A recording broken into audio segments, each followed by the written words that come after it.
is concerned with high abstraction, except in its application to subjective forms. This sort of abstraction, apart from this exception, is rarely relevant to metaphysical description. The dominance of Aristotelian logic from the late classical period onwards has imposed on metaphysical thought the categories naturally derivative from its phrase.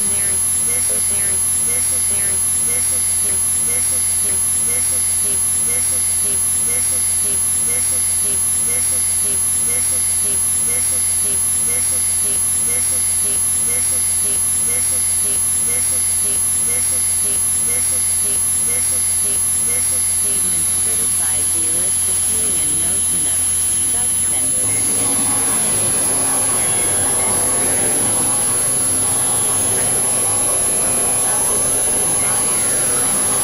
Emphasis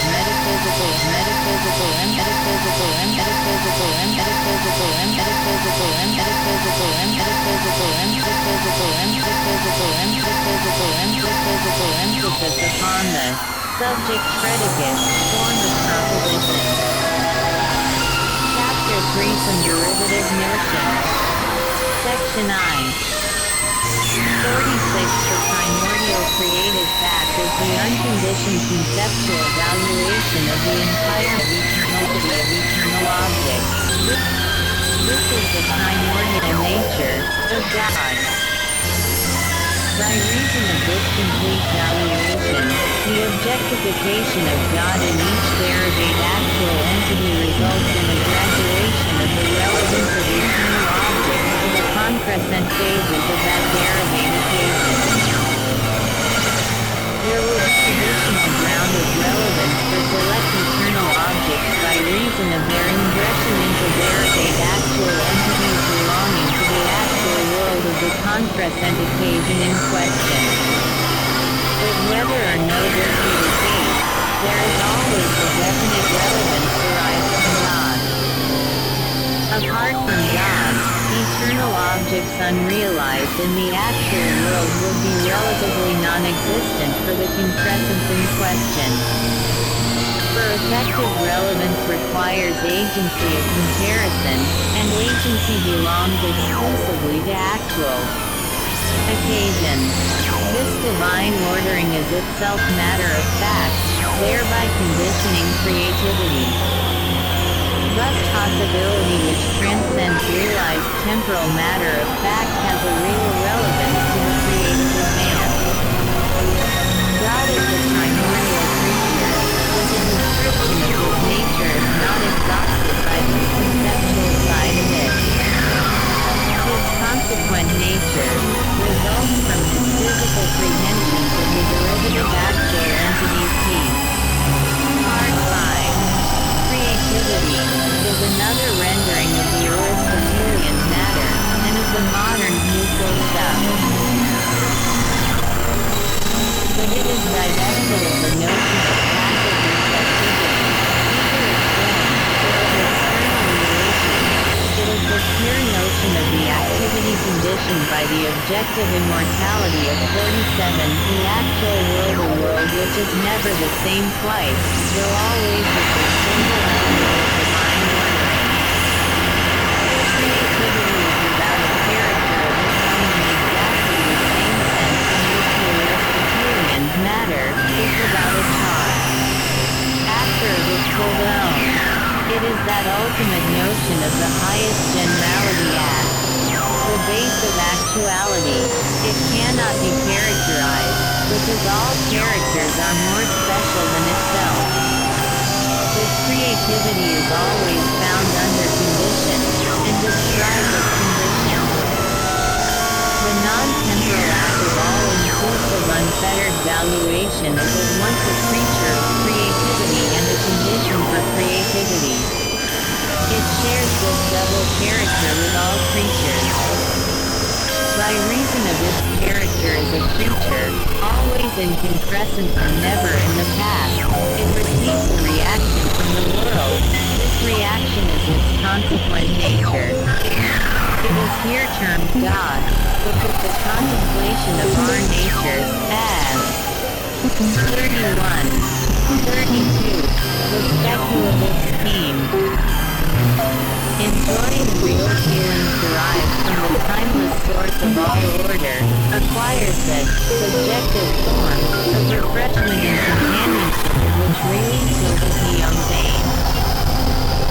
This function of creatures, that would constitute the shifting character of creativity, is here termed the objective immortality of actual entities. Thus God has objective immortality in respect to his primordial nature and his consequent nature. The objective immortality of his consequent nature is considered later theme. Part 5. We are now concerned with his primordial nature. God's immanence in the world in respect to his primordial nature is emerged towards the future based upon an appetite in the present. Appetition is at once the conceptual valuation of an immediate physical feeling combined with the urge towards realization of the datum conceptually free. Ended. For example, heat, thirst, is an immediate physical feeling integrated with the conceptual prehension of its quenching. Appetition 1 is immediate matter of fact including in itself a principle of unrest, involving realization of what 48 is not and may be. The immediate occasion thereby conditions creativity so as to procure, in the future, physical realization of its mental pole, according to the various valuations inherent in its various conceptual prehensions. All physical experience is accompanied by an appetite for, or against, its continuance. An example is the appetition of self-preservation. But the origination of the novel conceptual prehension has, more especially, to be accounted for. First is an appetite towards a difference towards something relevant, something largely identical, but something with a definite novelty. This is an example at a low level which shows the germ of a free imagination. In what sense can unrealized abstract form be relevant? What is its basis of relevance? Relevance must express some real fact of togetherness among forms. The ontological principle can be expressed as all real togetherness is togetherness in the formal constitution of an actuality. So if there be a relevance of what in the temporal world is unrealized, the relevance must express a fact of togetherness in the formal constitution of a non-temporal actuality. But by the principle of relativity there can only be one non-derivative actuality, unbounded by its prehensions of an actual world. Such a primordial superjective creativity achieves, in its unity of satisfaction, the complete conceptual valuation of all eternal objects. This is the ultimate, basic adjustment of the togetherness of eternal objects on which creative order depends. It is the conceptual adjustment of all appetites in the form of aversions and inversions. It constitutes the meaning of relevance. Its status as an actual efficient fact is recognized by terming it the primordial nature of God. The word, appetition, illustrates the danger which lurks in technical terms. This same danger is also illustrated in the psychology derived from Freud. 1 cf. Leibniz's monadology. Some derivative notion. 33 The mental poles of actualities contribute various grades of complex feeling to the actualities including them as factors. 4-9 Basic operations of mentality are conceptual prehension. These are the only operations of pure mentality. All other mental operations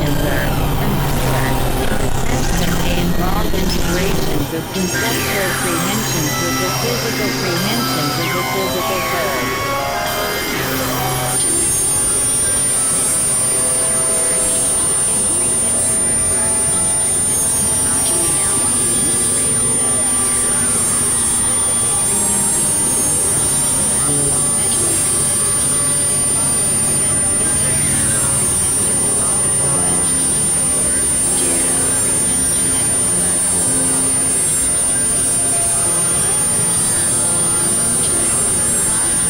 Comprehension has a perfectly definite meaning, and does not require the terms mental or physical, except for the direction of attention and the discussion concerned.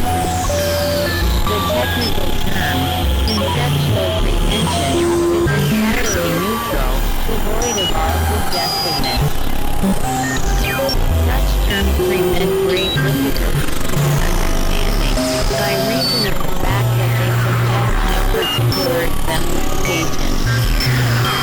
Accordingly, we seek equivalent terms which have about them the suggestiveness of familiar facts. We have chosen the term appetition, which suggests exemplified with ions in our own experience, also in lower forms of life such as insects and vegetables. But even in human experience, appetition suggests a degrading notion of this basic activity in its more intense operation. We are closely concerned with what Bergson calls intuition, with some differences however. Bergson, intuition is an impaired operation. It is an integral feeling derived from the synthesis of the conceptual prehension with the physical prehension from which it has been derived according to the category of conceptual reproduction, categorical obligation IV. It seems that Bergson's term, intuition, has the same meaning as physical purpose, in part 3 of these lectures. Also Bergson's intuition seems to abstract from the subjective form of emotion and purpose.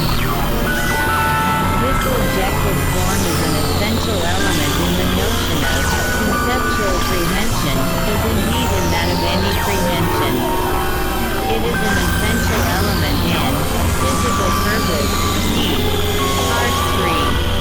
If we can't fit inside of these pure mental operations in their most intense operations, we should choose the term vision. A conceptual prehension is a direct vision of some possibility of good or evil, with some possibility as to how actualities may be definite. There is no reference to particular actualities, or to any particular actual world. The phrase, of good or of evil, has been added to include a reference to the subjective form. The mere word, vision, abstracts from this factor in a conceptual prehension. If we say that God's primordial nature is a completeness of appetition, we give leeway to the subjective form at a cost. If we say that God's primordial nature is intuition, we suggest mentality which is impure, by reason of synthesis with physical prehension. If we say that God's primordial nature is vision, we suggest a main view of the subjective form, divesting it of yearning after concrete fact, no particular facts, but after some actualities. There is sufficiency in God's primordial nature which the term vision obscures. The speculative scheme. 34. One advantage of the term vision is that it connects this doctrine of God more closely with philosophical tradition. Envisagement is perhaps a safer term than vision. To sum up, God's primordial nature is abstracted from his commerce with particulars, and is therefore devoid of those impure, intellectual intellectual cogitations which involve propositions cf. Part 3. It is God in abstraction, alone with himself. As such it is a mere factor in God, sufficient in actuality. Section 2. The notions of social order and of personal order cannot be omitted from this preliminary sketch. A society, in the sense in which that term is here used, is a nexus with social order, and an enduring object, or enduring creature, is a society whose social order has taken the special form of personal order. A nexus enjoys social order, whereby there is a common element of form illustrated in the definiteness given one's way of its included actual entity, and this common element of form arises in each member of the nexus by reason of the conditions imposed upon it by its prehensions of some other members of the nexus, and these prehensions impose the condition of reproduction by reason of their inclusion of positive feelings of that common form. Such a nexus is called society, and the common form is the defining characteristic of the society. The notion of defining characteristic is allied to the Aristotelian notion of substantial form. The common element of form is simply a complex eternal object exemplified in each member of the nexus. But the social order of the nexus is not the mere fact of this common form exhibited by all its members. The reproduction of the common form throughout the nexus is due to the genetic relations of the members of the nexus among each other, and to the additional fact that genetic relations include feelings of the common form. Thus the defining characteristic is inherited throughout the nexus, each member deriving it from those other members of the nexus which are antecedent to its own concrescence. A nexus enjoys personal order when it is a society, and free when the genetic relatedness of its members orders these members materially.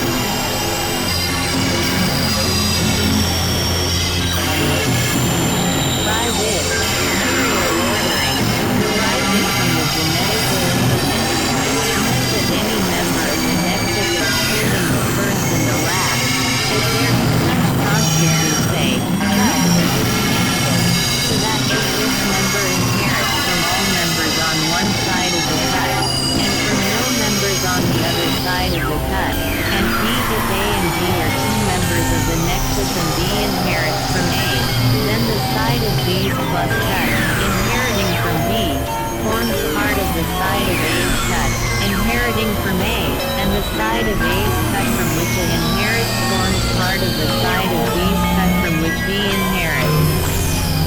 Thus the nexus forms a single line of inheritance of its defining characteristic. Such a nexus is called an enduring object. It might have been some derivative notion.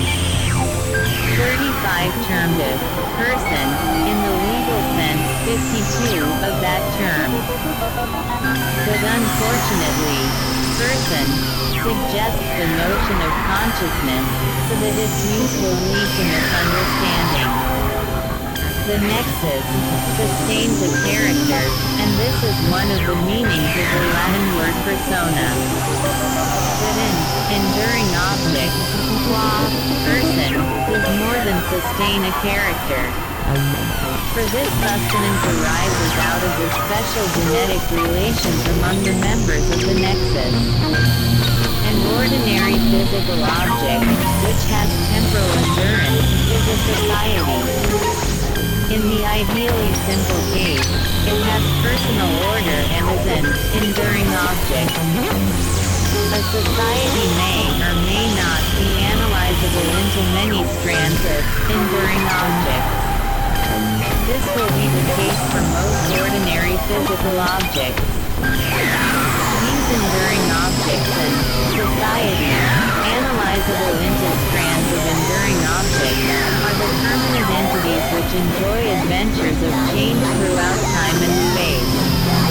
For example, they form the subject matter of the science of dynamics. Actual entities perish, but do not change, they are what they are. A nexus which I enjoys social order, and being is analyzable into strands of enduring objects may be termed a corpuscular society. A society may be more or less corpuscular, according to the relative importance of the defining characteristics of the various enduring objects compared to that of the defining characteristic of the whole corpuscular nexus. Section 3. There is a prevalent misconception that becoming involves the notion of a unique seriality for its advance into novelty. This is the classic notion.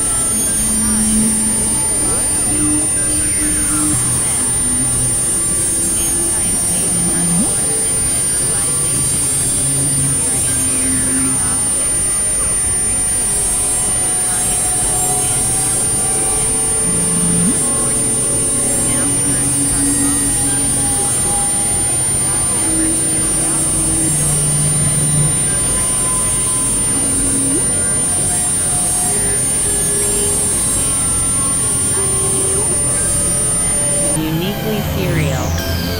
Advanced. 53J. Finally, the extensive continuity of the physical universe has usually been construed to mean that there is a continuity of becoming. But if we admit that something becomes, it is easy, by employing Zeno's method, to prove that there can be no continuity of becoming. Point 2. There is a becoming of continuity, but no continuity of becoming. The actual occasions are the creatures which become, and they constitute a continuously extensive world. In other words, extensiveness becomes, but becoming is not itself extensive. Thus the ultimate metaphysical truth is atomism. The creatures are atomic. In the present cosmic epoch there is a creation of continuity. Perhaps such creation is an ultimate metaphysical truth holding of all cosmic. 2 cf. Part 2. ch. 2. Sec. 2. And also my science in the modern world. ch. 7. For a discussion of this argument. 36. The speculative scheme. Ethics. But this does not seem to be a necessary conclusion.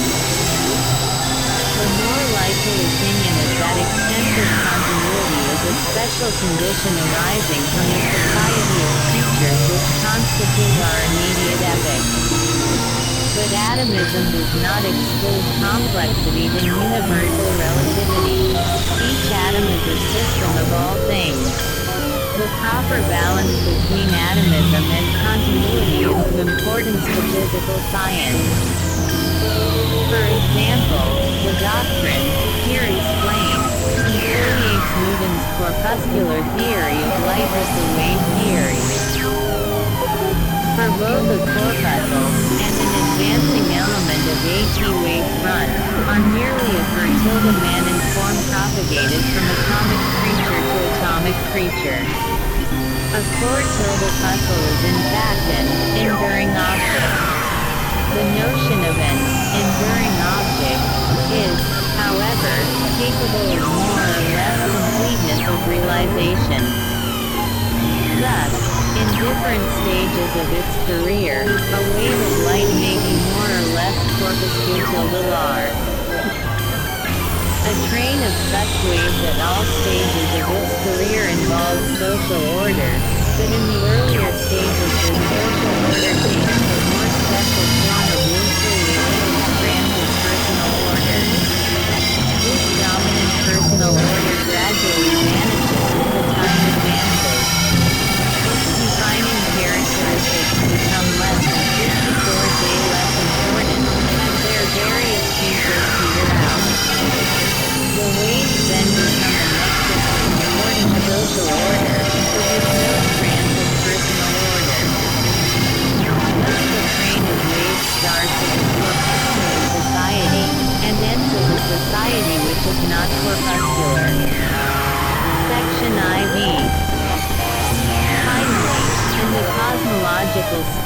outline one implicit assumption till the Tian of the philosophical tradition is repudiated. The assumption is that the basic elements of experience are to be described in terms of one, or all, of the three ingredients: consciousness, thought, sense perception. The last term is used in the sense of conscious perception in the mode of presentational immediacy. Also in practice, sense perception is narrowed down to visual perception.